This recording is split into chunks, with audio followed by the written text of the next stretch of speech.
Good morning, everybody. Glad to have you here as we start a week and end a month. And glad to have you join me this morning. If you will, like, share, comment on the post, and then you can follow along if you like in the book of First Peter, chapter 2. And we'll be looking at verses number 9 and 10 today.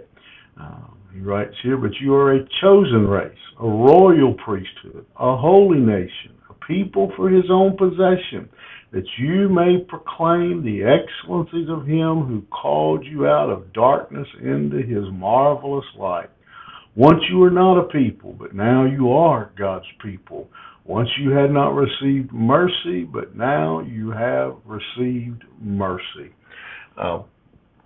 Mercy. That's, wow. A couple of great verses there, and I try to stay close to 5 minutes or so to be respectful of your time, but honestly, we could dig into this verse and stay here for weeks.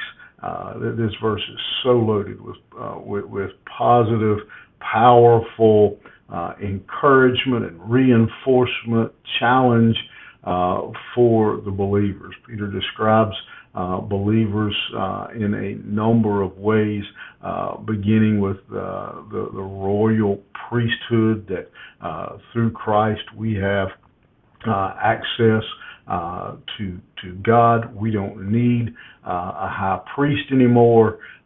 It's interesting to go back into the Old Testament and read about the temple or read about the tabernacle and how the high priest, how they function, the sacrificial system, and all the elaborate furniture and trappings and the ceremony and everything that went on at the temple, and it's interesting and it's a good study. It teaches us a lot of, gives us a lot of good information. But aren't we glad today that we're a royal priesthood? That I don't have to go to the high priest. I don't have to go through all that. I can just cry out, Father, and He's as close as a prayer. We are a royal priesthood. We are a holy nation. We have been chosen and set aside. We're citizens of a different country. We're not perfect, but we are. We've been set apart. We're chosen to live for Him, to serve Him. We are His possession. He owns us, and as I think about that statement that we are His possession, I'm reminded of the passage that says, "What can take us from His hand?" We are His possession. We're His, not because of anything that we've done, not because of who we are, but because of His sacrifice, because of what He has done. A chosen race, He says. We've been set aside. He picked us. He looked at us, and He looked through time and saw me in my sinful condition and knew that I needed a Savior and sent His Son to die. And because of that, He says, once you were not a people, once upon a time I was nothing. I didn't have any identity. I didn't belong, but now we're part of the family of God. I like that little song. It's kind of a kid's song, sort of, but as adults we sing it too. I'm so glad I'm a part of the family of God, and that's what Peter's really describing here. That we're in that because we received mercy. There was a time when we hadn't received any mercy. If you know Christ today as your Savior, there was a day when you were living outside of mercy. But if you know Him today, you have received mercy. And mercy simply means God not giving us what we deserve.